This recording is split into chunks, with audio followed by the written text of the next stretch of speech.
Yeah, so the thinking was more to do with how we were subbing after that initial period. I knew they'd start Majock and they'd go to their small ball lineup, and I just felt like Kai needed to play at the start of the game, definitely, when Majock was on the floor, because he was going to probably struggle once they had the Wagstaff Law small ball lineup. So that was why bringing him in. Yeah, it was a corky. They said, our medical team said that you got to keep him going because once he stops, they think he'll be done. So I gave him that stint after the cork, and you could just see, obviously at his size, he's not the quickest guy up and down the floor, and you could just see he was labouring with it.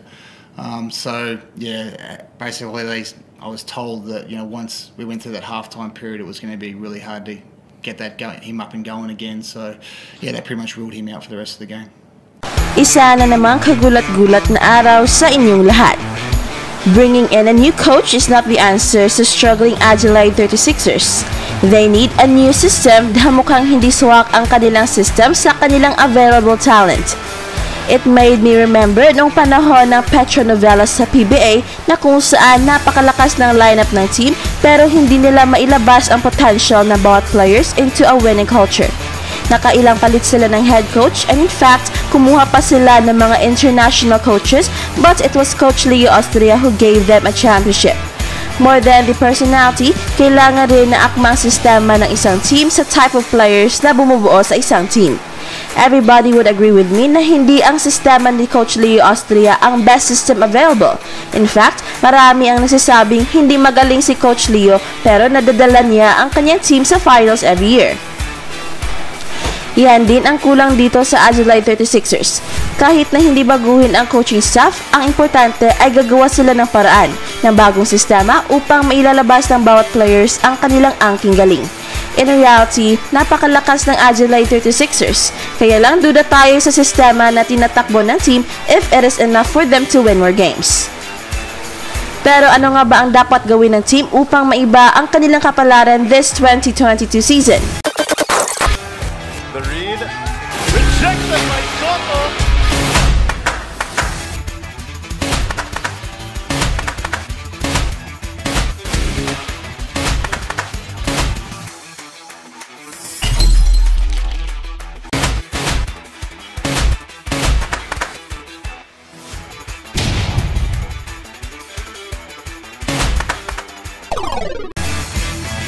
First, don't let Dusty Hannes play the point guard spot at pwede siyang gawing decoy sa opensa. Ngayon ay well scouted na si Dusty Hannes at alam na ng depensa that when he has the ladder ay it is impossible for him to pass the ball.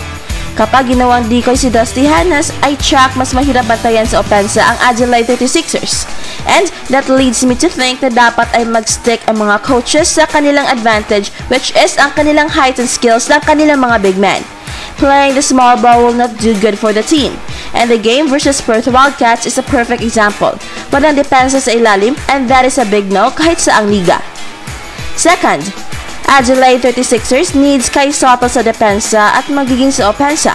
With only Daniel Johnson manning the center spot ay talagang mahihirapan ng Adelaide dahil wala silang defensive presence sa ilalim, unlike when Kai Sotto is inside. He is too intimidating na kahit hindi niya mablock ang isang shot ay naiiba nito ang trajectory ng mga tira ng kalaban. Napakalaking tulong sa depensa si Kai Sotto, but the coaching staff should devise a defensive scheme na mag-complement sa defensive capabilities ni Kai Sotto. While Kai Sotto is not your quickest player, he is still your best defensive player inside. So dapat ay magtulungan sa depensa and let Kai Sotto be the last line of defense. Ito ang dapat pagtutuunan ng pansin ng coaching staff ng Adelaide. As long as merong mag-rotate sa tao ni Kai Sotto sa ilalim every time he tries to block the shots of his opponents, ay for sure maiiba ang kapalaran ng team. At kung gaano man kaimportante si Kai Sotto sa depensa, ay ganyan rin siya kaimportante sa opensa ng team. Kai Sotto attracts sa defense at palaging nagsag sa kanya ang depensa dahil takot sila mapasahan si Kai Sotto ng isang lob pass for a sure 2 points. Kailangan lang ng point guard ay marunong pumasa dahil sa ngayon ay well scouted na rin ang system ng Adelaide. And all the teams in the NBL know na bihira lang papasahan si Kai Sotto kaya merong mga pagkakataon na libre si Kai Sotto. If papasahan pa sana si Kai Sotto ay magiging easier ang journey ng Adelaide 36ers. Magiging madali ang kanilang basketball dahil merong isang higante na nakaabang na lang sa loob. Pasa na lang ang kulang. Dapat ay napasuhin rin ng Adelaide ang kanilang mga pick and roll offense dahil dito meron silang malaking advantage dahil meron silang magagaling na big man at magagaling rin naman ang kanilang point guards. Kaya lang namimili na papasahan. This is the biggest reason kung bakit talo palagi ang team. As far as Kai Sotto is concerned, ay mukhang merong confidence problem na ang ating idolo. Ito ang bad effects sa mga bad decisions ng kanyang mga kakampi. Those instances na open na siya at hindi pa rin siya papasahan. Those times na he worked hard to seal his man pero walang pasa na aabot. Those moments na siya palaging nauuna sa takbuhan pero walang pasa galing sa point guards. Ito ang mga frustrating moments para sa basketball career ni Kai Sotto at hindi pa nakakatulong ang tila kulang sa confidence na kanyang mga coaches sa kanya. So talagang one would expect na mag-set in talaga ang frustration sa utak ni Kai Sotto at maapektuhan ang kanyang self-confidence. In fact, sa last game pa lang ay nakita na natin na mintis ni Kai Sotto ang dalawa niyang mga free throws, isang senyales na kulang na ang kanyang tiwala sa sarili. In my honest assessment, if the coaching staff could just use Kai Sotto more, ay tsak malaking tulong ito sa kanilang kampanya na mag-improve ang kanilang standings and hopefully makakarating sila sa playoffs. They have to win 10 of their last 13 games at ito isang napakahirap gawin kung ipagpatuloy pa rin nila ang kanilang system ngayon. It's not enough na sasabihin ng mga coaches every after a big loss na meron naman silang mga good looks kaya hindi lang pumasok. Well, in all honesty, ang Adelaide 36ers na siguro ang worst team in terms of their shot selections and quality of shots. It's not about the hard work anymore. It's not about the numbers, the percentages. Talagang kailangan na ibahin ang kanilang defensive and offensive strategies na compared sa ibang teams ay ang Adelaide lang ang merong stagnant offense most of the time. Look at the offense of the other teams. Wildcats, let's see what a bit of an emotional freshen up for them during the week can do. Cotton top of the key. Normal service resumed. Long. Foul. It's good. And we also can't forget about the long-term absence of Isaac Humphries as well, the Adelaide 36ers.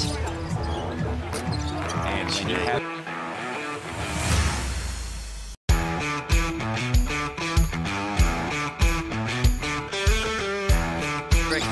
Daisy had 90 himself. I'm not sure about the rest of the team. Maybe not in a 40-minute game. Let's coach when you need him most. No, not just me, but the game is different. Must be some comfort in those beds then, because this has been really good. And DJ's been... And it's to the other end. Nice finish. Look at how they move the ball and the players' movements are very evident. Compare that to Adelaide 36ers ay nagsitayuan lang ang mga players sa labas at kahit isang pasa ay nahihirapan silang pumasa dahil walang mga set-up plays. Kung meron man ay kulang at parang old school style of coaching. Scientific na kasi ngayon at hindi na uubra ang mga paposte-poste at mga one-on-one moves without off-ball movements. Kahit ang Golden State Warriors na merong great one-on-one player na si Steph Curry ay grabe ang ball movement and player movement.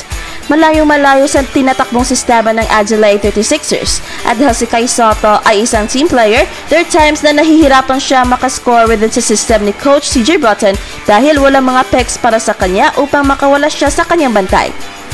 The Adelaide system is very basic. Pass, dribble, shoot. One should realize na hindi na 1950s ngayon na pwede pa ang mga ganyang mga sistema. Kailangan ang constant ball movement and constant players movement. At nakikita na natin ang difference sa system ng Adelaide compared sa system ng Perth Wildcats. I just wish Kai Sotto plays for other teams dahil for sure, busog na busog sana siya sa mga drop passes, lob passes at pati na sa mga kick-out passes sa mga pick-and-pop offense. Sayang, but the fight is not yet over. Sana ay minor lamang ang injury ni Kai Sotto at makakalaro na siya kaagad the next game. At huwag magpahuli dahil baka magugulat na lang kayo sa mga bagong balita. At kung nagugustuhan niyo ang ating channel, ay huwag kalimutang pindutin ang like and subscribe button, pati na rin ang notification bell upang updated kayo sa mga nakakagulat na balita. Salamat and see you around!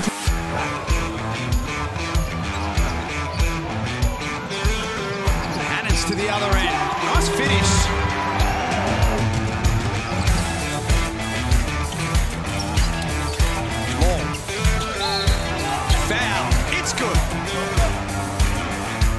got 3.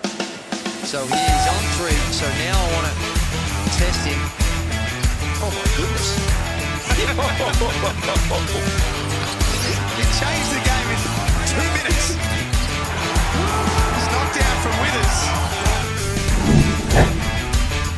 So I reckon Gazy had 90 himself. I'm not sure about the rest of the team. maybe not in a 40-minute game. Where's Coach when you need him most? No, not just me, but the game was different. Well, that's nice by DJ. We've reached 80 field goal attempts in this game by Adelaide. Blanchfield, tip in. Well, Adelaide have done a good job on the boards by and large. Here it is, Travis again goes in, misses that, and just sneaks under.